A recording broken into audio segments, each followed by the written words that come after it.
The era of large corporations controlling global economy is over. It's time for small businesses to shine. Our inspiration has been all the big banks. Most banks, if you're a small business, they don't give you a corporate banking account. They give you a small business account. And what is a small business account? So the product that you get is a consumer product. It has been enhanced to give you for the small businesses. That was our inspiration. We said, no, this is not how it should work. Our responsibility is to orchestrate all of this seamlessly in a manner in which your money moves fast enough and you don't pay a high cost for that.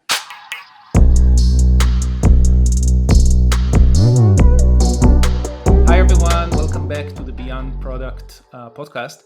My name is Moshe Mikanovsky, and I'm your host. And today we're going to talk about a special company that is working on fintech. I have with me today Kanchan Kumar. He is the co-founder and CEO of TrulyFinancial. TrulyFinancial is a global banking platform for businesses. Most businesses, when they grow outside of their home country, they need to deal with incorporation and with the banking of these countries. This is what TrulyFinancial is changing. Welcome to the show, Kanchan. I'm glad to be here, Moshe. Thank you so much for having me here. And you're talking with us from Toronto, right?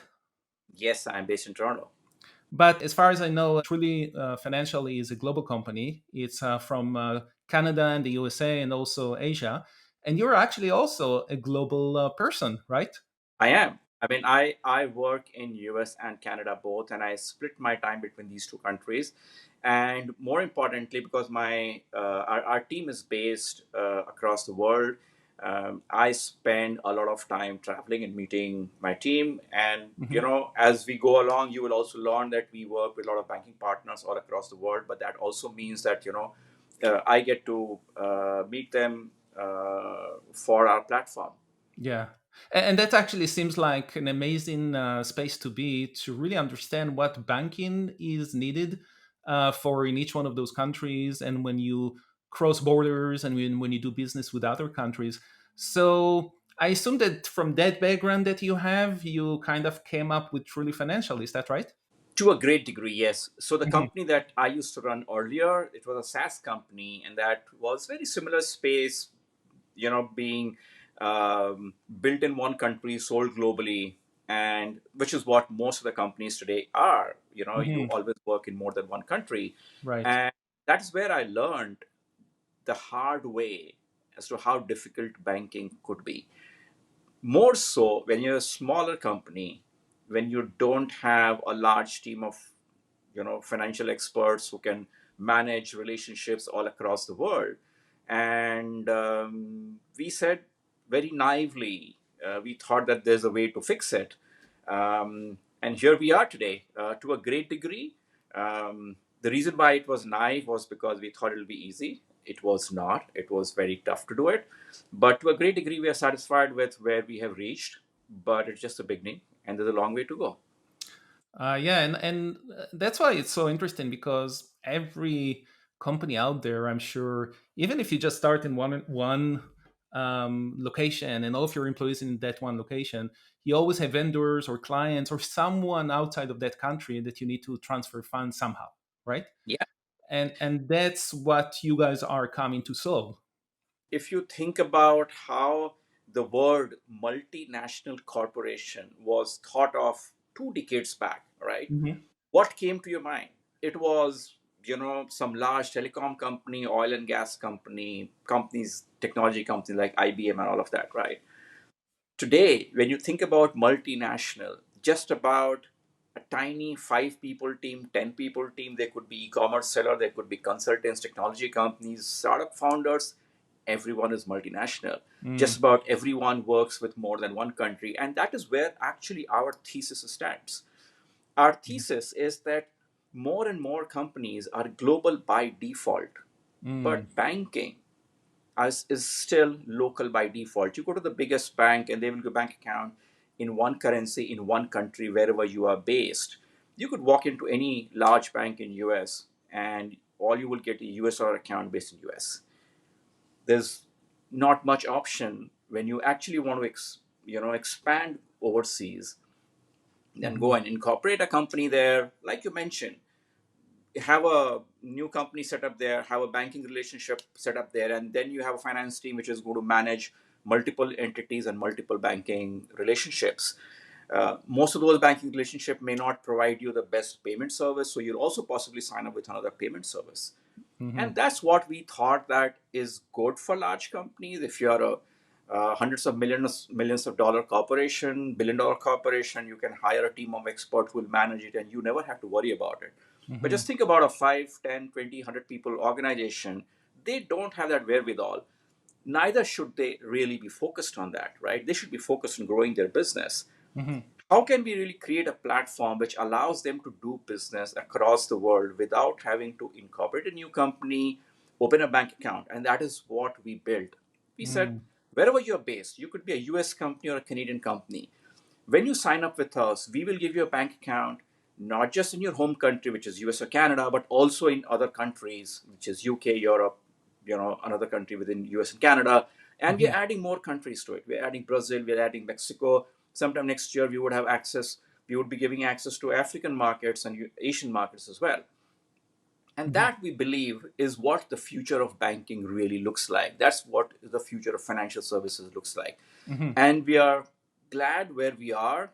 But like I mentioned, um, we only service a very small part of the entire global commerce.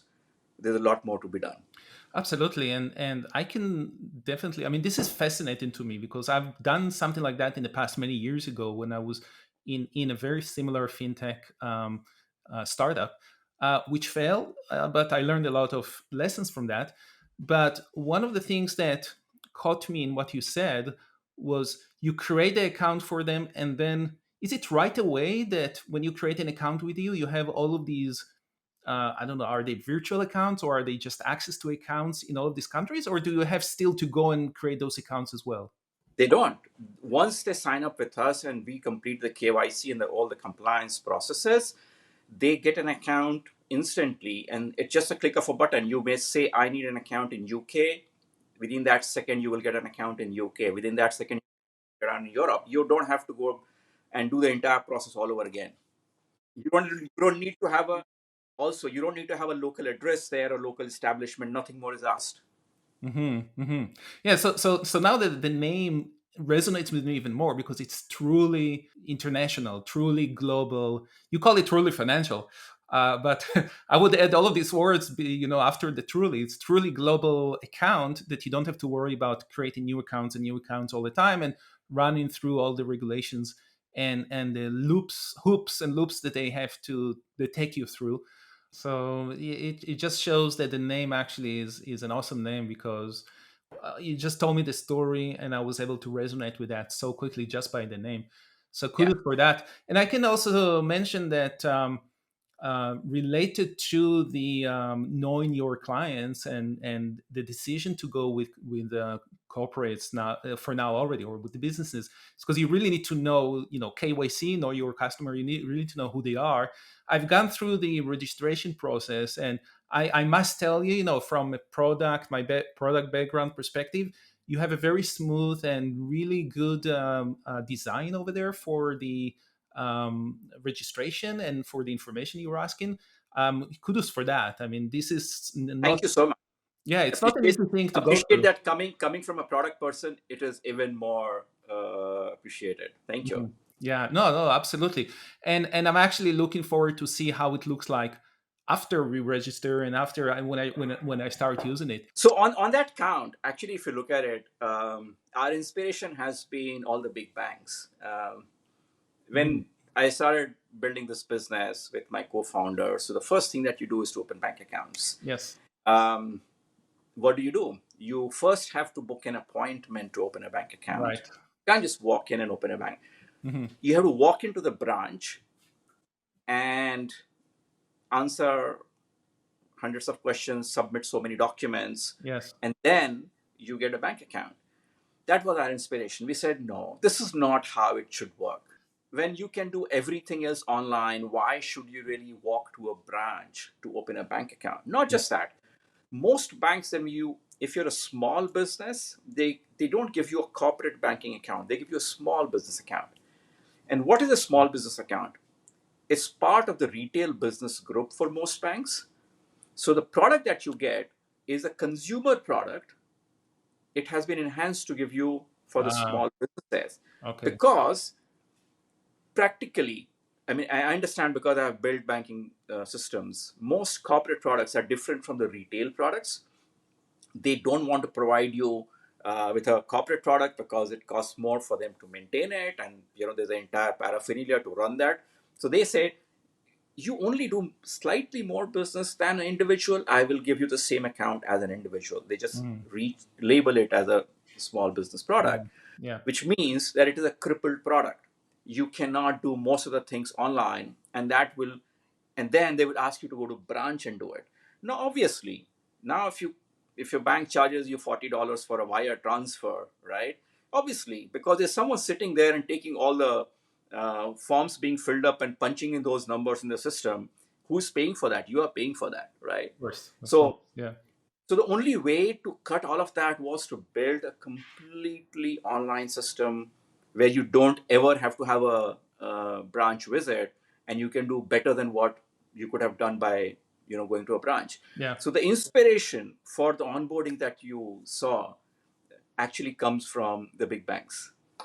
And that's a great one. Every one of us have gone through that. I mean, I opened up an online bank account many years ago here in Canada, but even then, I had to fill these forms that were very, outdated, and I think it until these days it's like that. I help my daughters when they got to an age to open a bank account, the same process exactly, and all of that is because it's coming from this old thinking of how banking should be, and Yeah, also old systems that they have to maintain. You didn't have any of those. You build everything from ground up, right?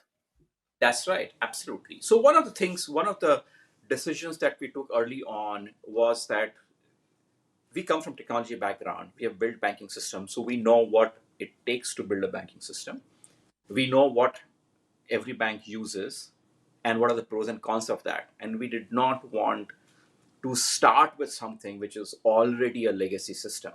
So we Hmm. said we are going to build everything ground up. So we went ahead and built what in the banking system, the most important part that you have is called a ledger. We Hmm. built a ledger completely from ground up on our own. We Hmm. did look at, and ours is not a first completely online digital bank. So we did there are many digital banks which have been there. Just that all the digital banks have the same issue that they are in one country only. So you go to a digital bank in US, they'll only give a US account. You go to a digital bank Canada, they'll give only Canadian account. All of that. Anyway, but all of them have been built on top of what is called a banking as a service platform. All the neobanks are built on banking as a service platform. Can you explain for short what does it mean, banking as a Yeah. service? So, banking as a service platform is a very interesting concept. The concept really is that there sits a bank which has a core banking system, which gives you an API, and which gives you a regulatory coverage, which means the money stays with the bank. Hmm. Banking as a service layer is the one which takes care of the compliances. They build an API which is easy to consume so that you can build on top of that quickly without having to go through and establish a relationship with the bank, which is a costly, time consuming process.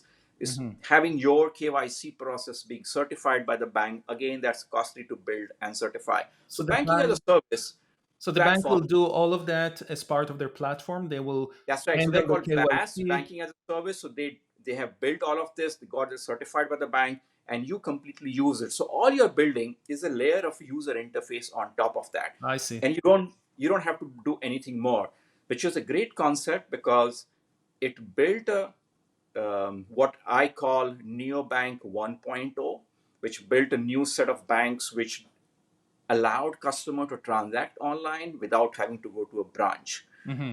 So when we came in, neobanks were already there. So we had a choice to make. Do we want to take that route, or we want to go to what we call Neobank 2.0?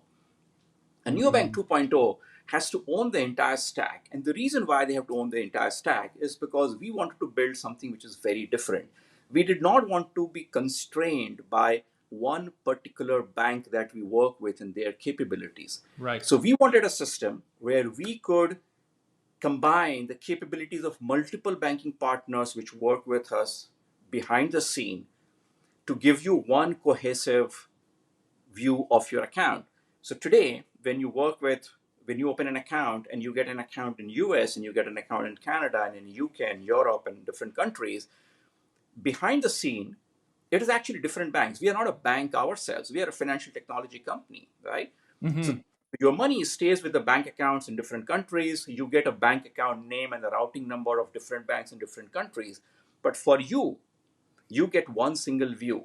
To be able to do that, we needed to build a ledger which is capable of managing all of that. And that's why it was extremely important for us to take that call and build that ledger completely ground up. It's a hard one to build. Absolutely. It's a source of truth, so you don't have a choice of going wrong. You cannot build an MVP and test it out. It has to be a full-fledged product before you can take the first transaction in. It has to be Mm. certified by your banking partners to say, yes, this is what I would approve of.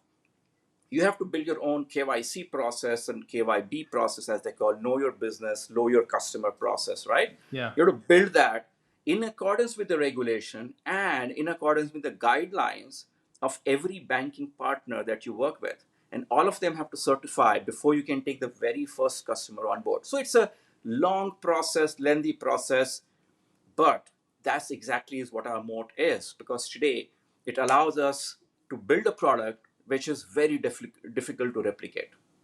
You have mentioned so many things over there that we can touch on and unpack, because there's so many points of interest there that I want to pick on some of them. Maybe Sure. let's start with the one that maybe everyone are going to ask about. How safe is it, and what happened if something happened to the money? So is there any Yeah. insurance to it? And any other type of compliance? Like, how does that work? So three parts to this question. So let's divide in three parts, right? One is compliances. When we onboard a customer, how do we ensure that we are compliant with the regulations? Hmm. One, we are regulated as an MSP in US and Canada, which means that we have the obligation and we have the reporting responsibility to our regulator, which What is what what is MSP? If you can. money services business, which allows us to handle your money as a business, and on your behalf we can make transactions, Right. right? We can handle your funds. It does not allow us to hold your money, which is why we partner with banks. So your money actually stays in a bank account Hmm. in different banks in different countries, depending upon whichever currencies you want it in. So Okay. your money is safe from the bank in the bank account where we open your accounts It's in. actually So a money does real not bank stay with us. account. It's not a They're real bank. virtual bank account. It's a real bank account. Yeah. It's a real bank account. Hmm. In certain countries where it is not allowed for non-resident businesses to open a real bank account, you would get a virtual bank account, but it is still safeguarded separately. It is not something that is kept in our account, right? So Mm. it is still separately safeguarded.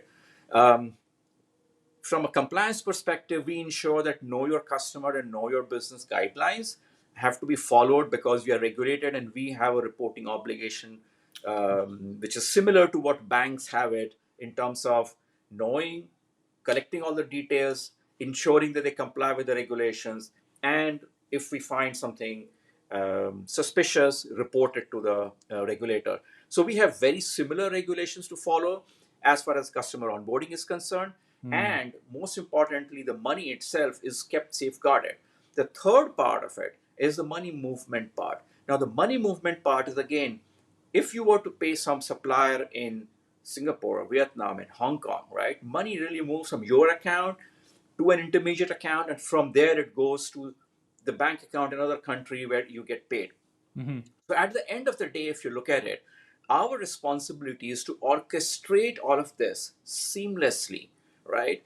In a manner in which your money moves fast enough, there is no friction to that, and you don't pay a high cost for that. And that's what is our ultimate responsibility. We don't really hold your money is held with the bank accounts. I see. Okay. So it almost feels like you're taking all of those pains from your clients that they have to open those things up, and Yeah, you already do that for them. But you did mention that some of it is virtual, some of it is not. So did you also have like difficulties or snags that you have to go through in order to make that happen? it is. It's not an easy thing to do. Mm-hmm. First of all, right? If you're a startup and you're going to say to tell a bank that, hey, I want to build on top of your core banking system, Mm-hmm. they have no interest in working with you. They have a lot of business themselves, right? Yes. You Yes. got to convince them that this is going to be worthwhile for both of us, right? Mm. And I'm not going to cannibalize your customers. I'm bringing in a net new You're bringing customer. new clients, right? Right. So that's one key important aspect. The second is, how do you mitigate risk? Now, if they were onboarding all the customers themselves, they would have taken care of the entire compliances. But in this case, we onboard the customer. Mm-hmm. How do they know we are doing the right thing, right? And which Right. is where they want to ensure that you are regulated, and they would want to audit everything which you have done. Mm-hmm. And you have to comply with various different regulations. Different countries have it. So certain countries have their own currency control regulation. Certain countries you can move money freely, but you have to convert within the country. There are Mm-hmm. many regulations around the world. They Yeah. want to ensure that you actually are not bypassing or helping your customers bypass any of those regulations. Yeah. They want to understand your procedures, policies, and systems.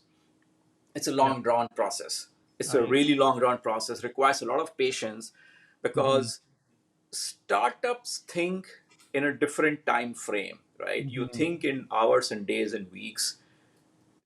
Your banking partners and regulators thinks they think in weeks and months and quarters, Mm-hmm. and that's a fundamental difference between how they work and how you work. Mm. You have very limited ability to push them, but that patience is really handy here. Yeah. But you also had to go through that with them Yeah, almost because you are, entrepreneur with several startups from before Truly Financial, yeah, and you probably were used more to the way that startups are working, and then you have to deal with this type of organization and all of their compliance, and they really understanding you and that you are legit, and that you comply that's with their right. regulations.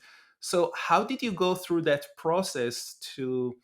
And part of the question that I'm asking is not just about, okay, so you have to create more patience in your processes and you have to deal with it very slowly. But also, you mentioned the MVP before that you couldn't really create an MVP. You have to have the full functionality over there. How did you do that as a startup to that? We know we need to go in iterations and we have to build a product that people will actually like by getting feedback on some versions of the product. What we had to do was to decide not to build an MVP, but limited feature set, but Hmm. that is complete in all respect, including compliances. So that was Mm. the most important part for us.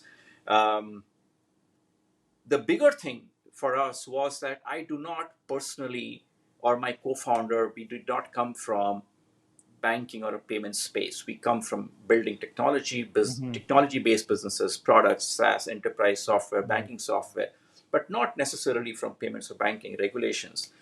We had to build team which knew all of this better than I would ever know. Mm. We had to learn all of this firsthand. But the advantage that we had was that because we did not come from the background, we could ask all the stupid questions. Hmm. Hmm. We had no shame in asking, why does it work this way? Can we make it work this way? Which would force our partners and our team members to think differently and explore those ideas. Um, we have team members who have decades of experience in cross-border payments, banking, compliances, and they bring their own network to the table as well. So the important part here is to bring this team which will convince your banking partner that this is legit. They Mm. know what they're doing. Yeah. While they may be thinking differently, but that doesn't mean that they're creating more risk. Actually, by using technology and new thought process, they're mitigating those risks better than what a human sitting in a compliance team or a risk team would do for a bank. Yeah. Yeah, and that's such an interesting way to look at it. But also, you're bringing from the technology building background and that new point of view into that industry. I mean, there are many great technical people and developers in the fintech already, Yeah, but they are usually influenced by the people in that industry that tell them this is how it has to work.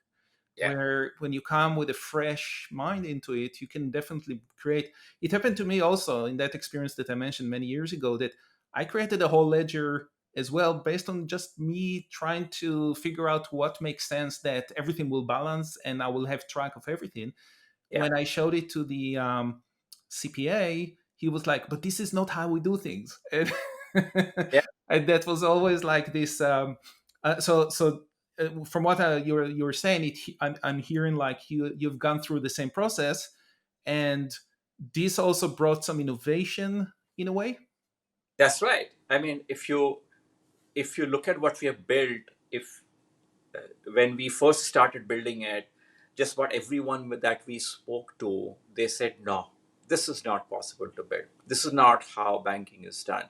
This is how correspondent banking works. We learned about all of those terms with a caveat that this is how it works. Hmm. Why? Because this is how it has been working forever. And we saw that as an opportunity, right? To question things and reimagine and literally take down every nut and bolt of that system and figure it out. Can this be reinvented? Which part of it can be reinvented, Right. if at all, right? And if Yeah. there's a need to reinvent that. We did not change the entire system. We used the same nuts and bolts, but we put it together differently to build a newer machine. Hmm. Hmm. Yeah. So let's go back to how you build the system. And you mentioned it's not like a traditional banking as a service because you want to control the entire process, but you Yeah, still have to integrate with those banks. Like the yeah, bank itself, you're not a financial institution, so you still have to use their APIs, I would guess, to integrate with them in order to move money in and out of the yeah. account and all of those things, right? Yeah, absolutely. Yeah. So the way we built our system, for those who love building product, they would possibly love this part the most. That we really had to kind of create an abstract layer which could in turn build with connect with any bank. Now Hmm. connecting with any bank is the custom part of the deal, but rest of the product had to be completely agnostic to which bank it is working with. So we had to build a layer which would sit on top of any bank. Now every bank does not have the same API. In fact, most banks don't even have proper APIs. Hmm. So that one part Yeah, of the thing that's true. works differently, but rest of the system Yes. is completely agnostic to that.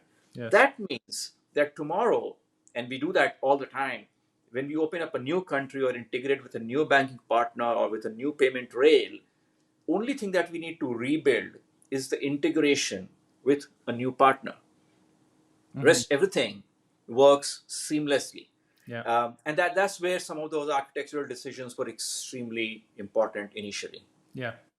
Wow, this resonates so much with me because again, I'm drawing back from my past experience because we did build the first version that was only with one bank. It was just baked into everything, and then that bank had some issues, and we had to divorce from them, and Yeah. it was such a hard. Well, it was a big technical challenge because we have to create exactly what you were saying, and that's the lesson I learned back then the hard way.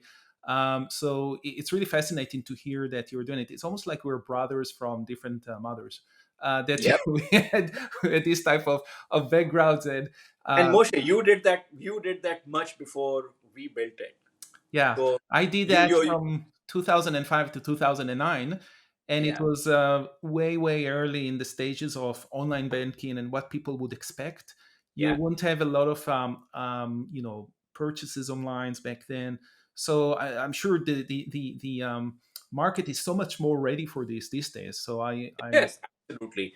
If I mean, global commerce since the time that you built the product and now is a completely different landscape, right? Global commerce is dominated by small businesses. The advent of online procurement is there. You can sit anywhere and procure from anywhere. You can sell anywhere. That has changed dramatically, and which is where we felt the need for a new age banking. But going back to your point, yes, I mean, from what I hear, you were really early to the market. The other thing I remember, I had to do a KYC, know your client or customer, and an AML, anti-money laundering, Yeah, and we were struggling to find the right service out there that will integrate with to help us actually do it the right way. yeah. I'm sure these days there is much more going on. Tell me about that a bit, and also, is that something you control your own, or you integrate with a third party? So we control the entire journey on our own, but we rely on a lot of data providers. So, for example, for different countries, depending upon where you're incorporated, we would rely on some data provider which would fetch all your company incorporation details. We rely on data Right. provider which will tell us, the various watch list checks and adverse media reports and all of those things. So now it's much easier to build it in terms of there are multiple data providers, but the core part is not just the data. The core is where how the decisioning happens. That decisioning system is what we have built completely on our own, and which is why we control the entire journey so much better than I see. it could be done if we simply use another system. I see. Okay, that's interesting. So there is some data processing or data providing, but then the actual decision making is done by you based on all of these resources, right? Absolutely. So we do the orchestration and decisioning Mm. is happening on our side. The data comes from multiple sources, Right. so that we don't control, because obviously there are experts in each of those the Yeah. data Yeah. providers, Yeah. and they have done a great job there. All we do is consume that data, ensure that the right decisioning is done. Because one of the problems with compliance really is what is called false positive, Yes. uh, right? If you were to look at my name, I'm sure there's someone with my similar name which has done something wrong some part of the world. Yep. How do you know Yep. it's the same Kanchan Kumar or a different Kanchan Kumar, right? Hmm. Those are the tricky part of decisioning that we have to take care of, and that's where our technology jobs really comes in handy. Right. Right. And by the way, we didn't mention the name of your co-founder, so tell us My, about my it a bit. co-founder, yeah, my co-founder Sandeep Todi. Mhm. Sandeep and I go back um, 33 years or maybe 35 years now. I've Amazing. lost count. Yeah. We have done multiple ventures together. We work together. We have done Mhm. many things together. Yeah, but both of us come from technology, product, marketing, sales, all of that background, Yeah. not from payments or banking. Yeah. So tell us a bit also about the rest of the team. You mentioned you had to bring people that know about fintech and about building banks or some type Yeah, of financial product. yeah, it's not easy when you yourself do not come from a particular background, particular domain. Trying to find those people, and once you find them, trying to convince them with your idea, your vision, is the toughest part, Hmm. because you still do not know the language which they speak. You don't know the banking language, you don't know the compliance language, you don't know the Yeah. payments language, right? Yeah. So we had to learn that lingo to even talk to them Mm. in their language that they would understand, and then bring about the vision that uh, we had in mind. They come from banking. Some of them have really built the entire cross-border payment system for some of the largest banks. Someone built fintech. So the chairman of our board is someone who was the founder of a first fintech bank in US. Hmm. Our compliance officer comes from a 30, 40 years of compliance experience. Our engineering team comes from someone who has built fintech products before. So we had to bring a lot of people who knew about the subject far better than we would know. Hmm. And we had to get them indoctrinated with our vision. Yeah. So bring their expertise, bring their experience, but not let them get bogged down by their Mm. experience and think it's not possible. So uneducate them on the vision side of things of how banking should be done. Exactly. This is our vision, right? And let them figure it out now how to do it. Yeah, Some of that was stupid, not possible. Some of them they thought not possible, but they ended up building it any which way, which means it was actually possible. that's Yeah. amazing. That's the best when they say it's Yeah. not possible and they build it. Yeah. Absolutely. So again, there's a large team of people which has really gone really deep into the subject. They had to unlearn a lot of things and relearn a lot of things, given that they have like among themselves, some of them 15, 20 years, 30 years of background into Yeah, the space.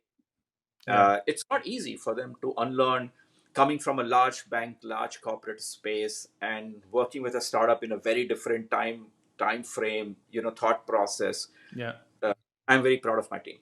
Amazing. So, from that experience, what tips would you give other founders that are in the same conundrum, or they have a vision for something that they're not yet fully understand, and they bring SMEs, experts, in these industries, and they have to kind of like get them into the vision.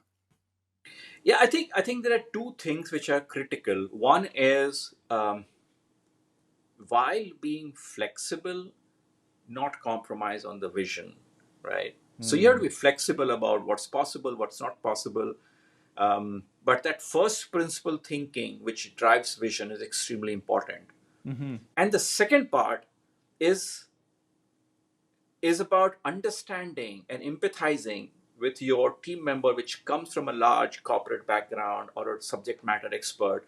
When they say something is not possible, you don't have to take it as not possible. You have to get deeper down and help them think why it is not possible. Most of the Hmm. time, when a subject matter expert says this is not possible, is because it has never been done before. Mm.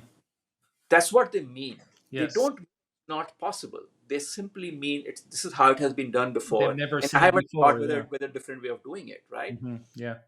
So the best way to deal with that is to help them think why it is not possible and Hmm. come to a conclusion that most likely it is possible if it was done differently. Yeah.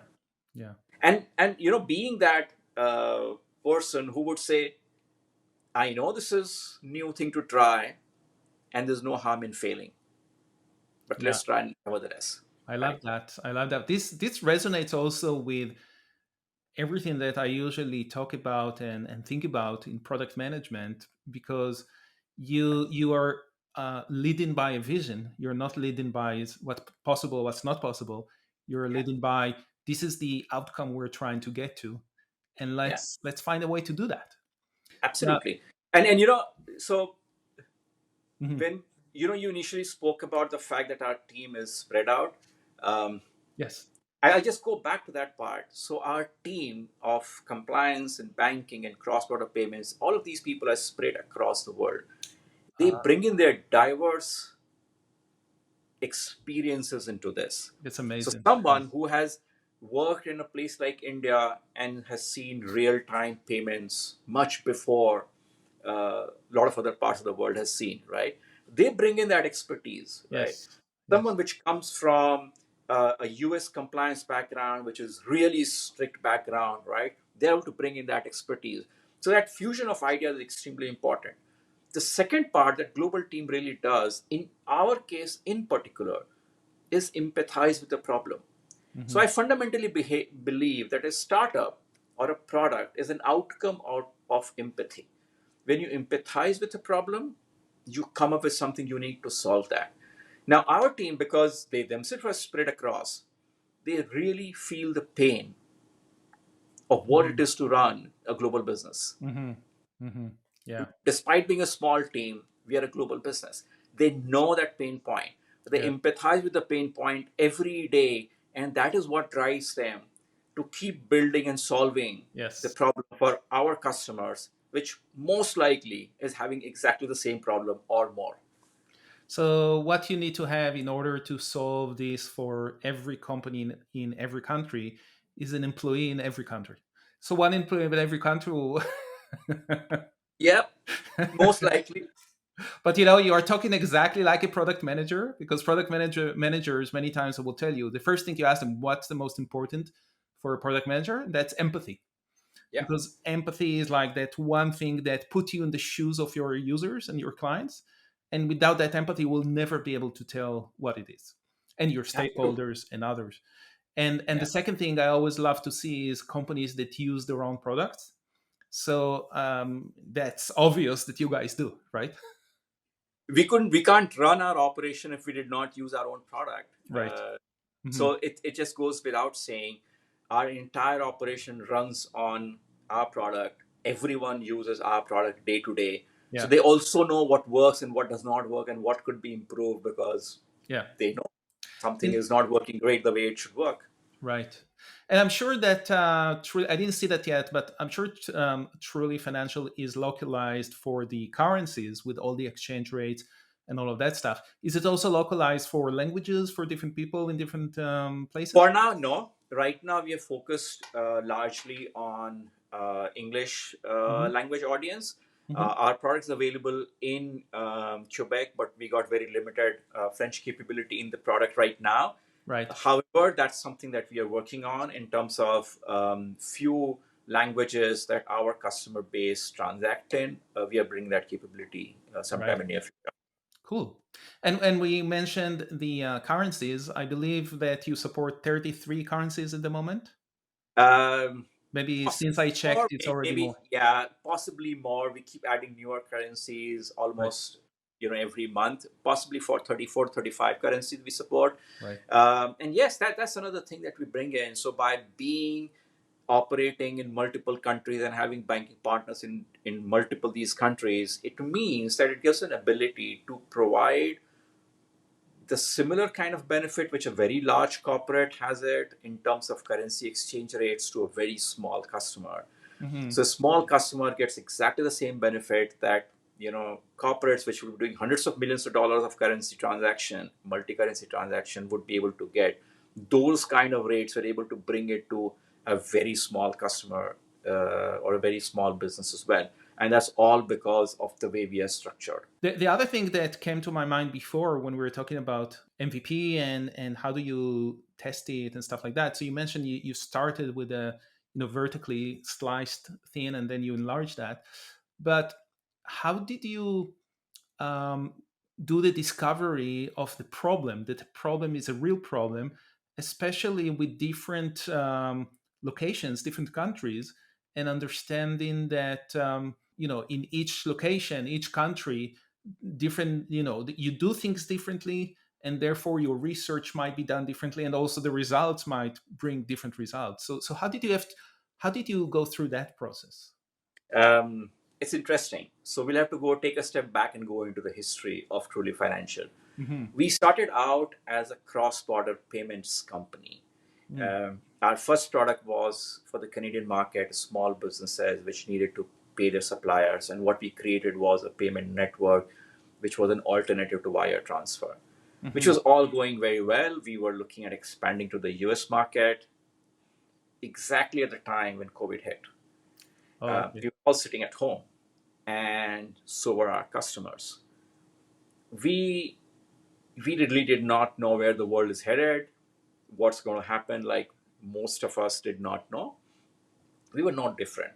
Mm. And that is when we decided as a team to do an exercise. And we said, why don't we have a lot of time at hand. We really don't know what's the best use of time. And instead of being anxious about what will happen or what may not happen, why don't we just talk to our customers? As a founder, I believe that whenever you're not feeling great, just talk to your customers. It Mhm. just lifts your mood. It just Mhm. gives you something new to work on, right? Mm. So we said, as a team, let's just do that. As a team, we spent over, I think, 3 to 4 month period, we would have spent at least 3,000 hours of actual Zoom calls with our customers. Many customers did not know what Zoom was at that point in time. We had to educate them, but that was fun as well. Yeah. We did Zoom calls. We recorded those sessions. We transcribed those sessions, and we did, complete, customer discovery all over again. Mm. We followed what is called, and as product manager, everyone knows about jobs to be done framework. So we followed that framework to understand the entire customer journey, whatever service we were providing, where did that fit into their life cycle. Mhm. And that's where we learned that payments just a small pain point that we serve, The bigger problem really is the entire banking infrastructure, which does not support them into growing into different countries. And that was the genesis. So we we spent a lot of time with the customers in different countries doing different kind of businesses, some of them Amazon sellers, some of them Shopify sellers, Hmm. some of them much smaller Etsy sellers. One of our team member actually started became an Etsy seller to learn about how the entire uh, life cycle of an e-commerce seller Yeah, really is. perfect. Someone opened a shop on Shopify to figure it out. What are the pain points that you feel ourselves, just to Mhm. replicate the problem that we heard. So we Right. really went deep into customer discovery calls to understand what the problem was. What we did not take from that was how they imagined the product. So we took the problems from them, but Mhm. we imagined the product ourselves. You already have clients. You're already in multiple locations. Are you, seed, pre-seed? Do you raise some funds? Where is it? Yeah, so we raised money from a large number of investors, most of them who could empathize with the problem. So it was extremely important for us to also have investors who empathize with the problem. Yeah. Um, Tell us a bit Also, how you convince them. That's interesting for I'll us. come to that as well. Okay, Yeah, I'll come great. to that as well. And we also needed to have investors who not just understood the problem, but also appreciated the way we were solving that problem, which was a long-term patient outlook and not something that let's short-term go to market and try this out. Yes. So we typically had to avoid a very typical SaaS investor or enterprise software investor because their outlook is very different. Are So we had to fintech go. investors different than others? Like, is that That's right. something that you Fintech see? investors understand this. Again, in fintech, Mm. there are two kinds of fintech. One, which builds technology for banks and other financial institutions, which means that they don't handle regulatory aspect, money movement aspect. Right. So we had to really talk to people who knew about the regulatory aspects of Mm. building this business. They would appreciate our approach of building business differently. So it's like a niche of Which investors that know that problem and they know it takes time to actually get. Exactly. So Mhm. our investors come from background of building large payment systems, having built new age banks, whole lot of well-known fintech founders are our investors. They came in as angel because they got excited by the idea that someone is taking this big bold vision Mm. to build. The way we look at it, um, HSBC is the only bank today among all the banks which allows you to do multi-country banking seamlessly. But Mm. that is designed for a very large corporate, Mm. right? We are thinking, we think like we're building a new HSBC from ground up, but for a different era, for a different set of a customer base. Right. That's a, that's a very bold vision. It's frightening to even think like that. But that's also something which excites a lot of people, including investors and team members, to come on board and say, this is something worth putting money behind, or this is something worth putting our time behind. Yes. So that is what it meant was one, to, if you look at from the sales analogy, from an investor point of view, we had to really cut out investors right in the very beginning, those who would not understand this or would Yes. not empathize with the problem. So we had to go to a very specific set of investors because we didn't want to waste their time, our time, in trying to convince them something which most likely would not suit their thesis. So we had to go to those investors Hmm. which would understand this, then convince them about what is our long-term vision, and third, most importantly, tell them that this is going to be taking time to build it because we are not here to build it overnight and launch it, right? And Hmm. they had to be okay with our patient approach of building this. Yeah. It took time, but we are really happy to have some really good investors on our cap table. That's a great tip. So I hope every founder of a startup listen to this episode and learn from you, because I know in everything that we do and we're trying, there is so many things we can try to do, and we sometimes people are just, you know, throwing their arrows everywhere and trying to see what is going to catch. But why waste so much time, right? If we are, It's also, one of the reasons why, Moshe, I believe, is because there is a lot of FOMO around this, fear of missing out, uh, right? Founders go through, oh, this one is getting funded so much, this one is getting funded so much, this is how the market is moving. I think as it's all noise. It's extremely important, particularly when you are in a product build stage or a fundraise stage, to cut out that noise and just not get deviated from this path of finding a mm, right customer, solving the right problem, finding the right investor which would empathize with the problem and pitching to them specifically. let's take the other side of that. You have the investors, you convince them. Now you have to make some money. Are you open to tell us a bit what's the monetization? How do you monetize Truly Financial exactly? We have a thesis around this. One of the fundamental theses is that, when how banking works is by monetizing your deposits, right? Which also aligns their incentive that if you hold a large deposit with them, you are very important customer to them. Mm, Even bigger, you become a private client to them, mm, right? And they have a private banking group, all of that. mhm. And what do they do with that money? They lend that money and make money. So their model is inherently aligned towards rewarding customers or prioritizing customers who hold large deposits, which essentially means that small businesses are cut out completely because small businesses are cash flow intensive businesses. They need to move money faster, right? Yes.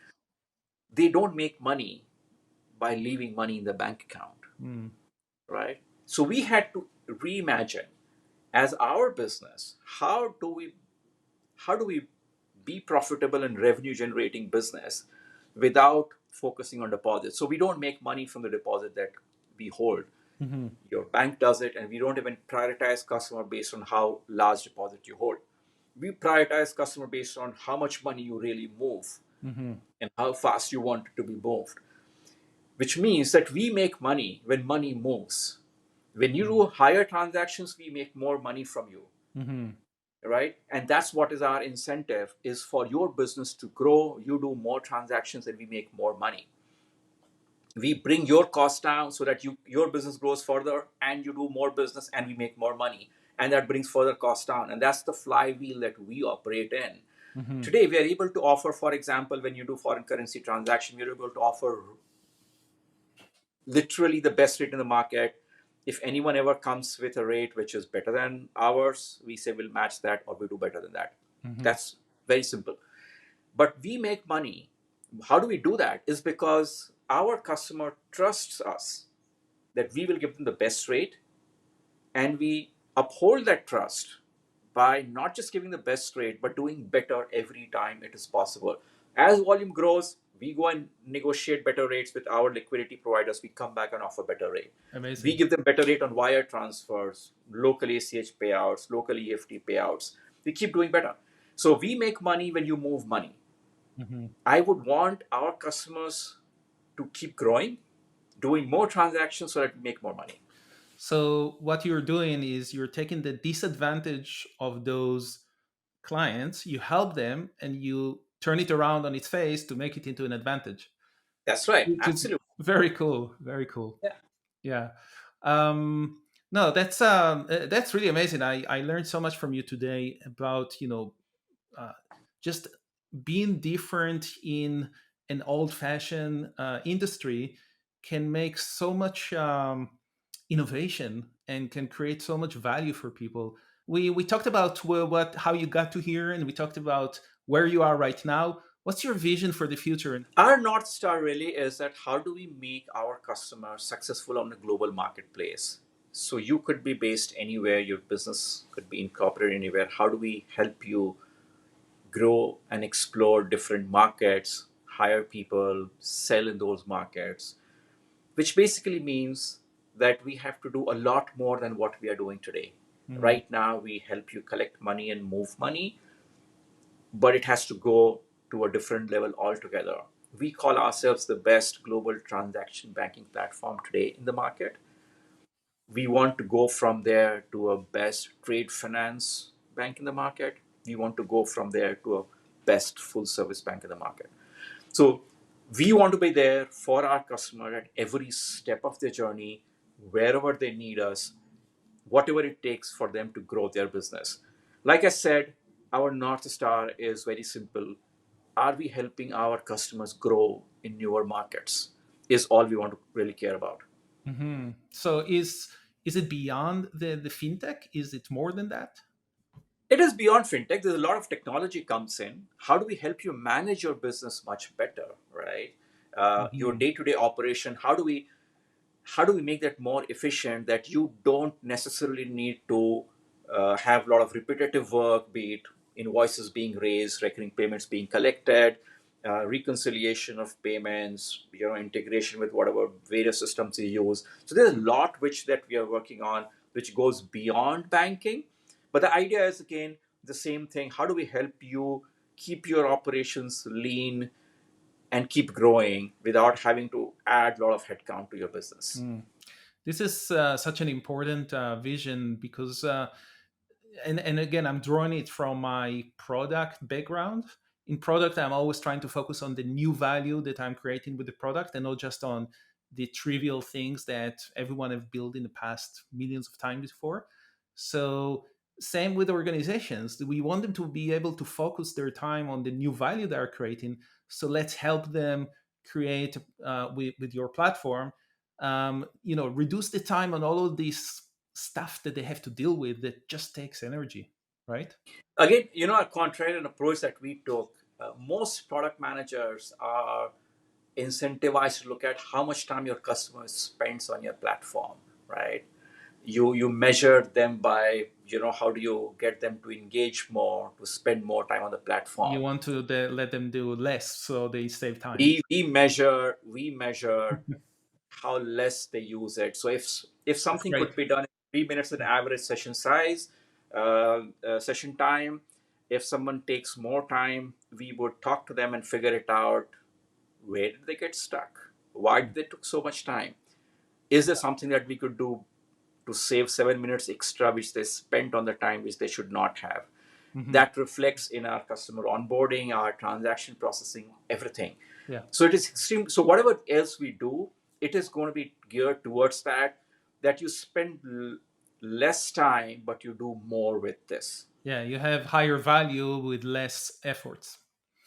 I mean, for a business owner or anyone who operates a business, time is the most precious commodity, Yeah. right? Yeah. Everything comes after that. Yeah. Absolutely. Banking or payments, compliances isn't where your time is best utilized. Yes. Yes. It should at best be automated. You should be able to flick a finger, it should happen. It doesn't happen as fast as yet, but hopefully someday soon. Absolutely. Absolutely. And where do you see new technologies like AI, generative AI, blockchain? Do you see them playing a role in that or disrupting fintech in the future or already? Massively. If you generative AI is a little far from coming into fintech mainstream, in my view, because fundamentally it's very fact. Fintech is a very fact-based business. Hmm. There's very little scope to generate It's all about the fiction, numbers. right? It Yes. is, but AI in itself has a huge power to expand access, to reduce friction, to automate things. And which is where when I said that we are looking at how do we get our customers to manage their business more efficiently. We are looking at tools which integrate with invoicing, with their banking and payment, and help them do things which otherwise takes a lot of time for them to do. And that's where AI comes in. It's not just about building traditional integration. It is about it being some innovative things so that for example, right, you sent an invoices. Can your system tell you as to what are the discrepancies between invoices that you have been raising so far, Hmm. without someone having to cross check that, Hmm. flag things? If something is delayed, no one should really be there to keep track of delays in collection and email reminders being sent. Can that be automated, and not by rule but by intelligence? Hmm. We see but in specifically to financial services, AI as an augmented intelligence, where it augments your business, it augments the capabilities that our system already has it to help you achieve more with less time, less effort. Yeah, yeah. I mean, one of the things I could think about is with that KYC, when you have all of these sources of data and you have to make a decision, it could flag or unflag things that might look suspicious or not, and then a person could make that decision, maybe, right? Yeah, we already use some of that. Mhm. Yeah.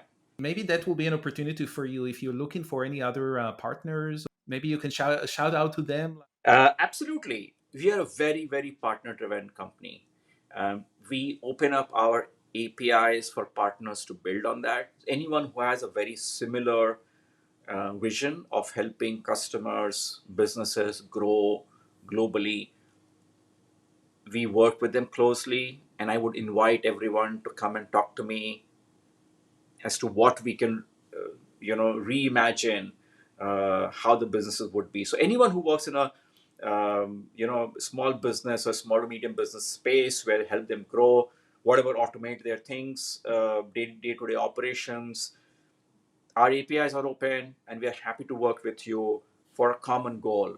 Uh, Again, going back to one of the last point in our thesis is we believe it's already being there, but we believe the era of large corporations controlling global economy is over. It's time for small businesses to shine, Yes. and these are businesses which will power majority of global commerce. And the pot of gold really lies when you discover your customers their own pot of gold in the global commerce space. And that's what we want to partner with. Anyone who's working with enabling businesses, we love to work with them. One question I always ask on the show is if you want to give out a shout out to another product or another company. I think I would stick to fintech, and I would give a shout out to all the neobanks and fintechs which are there in the market. Very interestingly, someone asked me this question: aren't there just too many fintechs, too many neobanks in the market? How do you compete with X, or how do you compete with Y? And I said, no, we don't compete with them. Uh, we are here to change the old order. We are here to compete with the large bank. Mm, We are here to service a customer which did not exist before. And mhm, this customer base is massively growing. I don't think a truly financial or five of us, which is there in the market like us, is enough. We possibly need hundreds more truly financial in the market to go out and make a difference in the life of businesses which have global ambition. I have a huge regard for everyone in the market today, every neobank which is in the market today, every new age payments company which is in the market today, which is actually serving smaller businesses. It's not an easy market to be in, but all of us them are doing amazing work. mhm. Perfect. Um, and I also want to mention that Truly Financial is not just a serious fintech company, they're also fun. In Collision, I saw you had this rickshaw going around and you were taking people around. That was really fun to see. So keep doing that stuff because it's really creating not just like a dry company that is only working on one thing, but it's like making you into something much bigger than that. Thank you so much for remembering that. Mhm. It's funny how one tiny activation that we did over 4 days, driving those pedicabs and rickshaws around people from a Go train station and a streetcar, bringing them to the venue, and people still remember that. I And to be on, like you said, it was a fun idea, and we simply took it as a fun project. It was not designed as a lead gen or anything like that. We said we want to do something. It's going to be a large conference, a lot of people coming from different part of the world, converging here. Why don't we have some fun with them and show them around? And that's what we did. finally, if people want to reach out to you and connect with you, where can they do that? LinkedIn and Twitter is the best platform to reach out to me. This is the place where I answer questions, I engage with people. I'm very involved with the startup community in different parts of the world. I'm happy to work with founders and help them with my experiences as well. Mhm. And Twitter and LinkedIn are the best place to connect with me. Perfect. Thank you so much, Kanchan, for coming to the show. It was a pleasure having you. Absolutely. First and foremost, thank you for giving opportunity to talk about this. There are not many shows which go deep into the product. So I love the fact that you go deep into the product. You Mhm. yourself come from a product background. So you do a lot of research about this before you get me on the show. And and you actually put me to think a lot about it Mhm. beforehand. So appreciate that completely because I've seen your past episodes and I really love them the way you do deep dive. I Thank you. also love the fact that it's not designed to just tell a story, but also designed to help other founders think differently and possibly learn something which could be applied to their businesses. Absolutely. Thank you Mhm. thank you so much for doing that. Thank you for coming to the show and telling us and helping us. My pleasure being here and really happy to be here. And we're looking forward to see more from Truly Financial. Thank you, everyone, for joining me today for the Beyond Product podcast. It was a pleasure, as always, having you. Stay tuned and come again.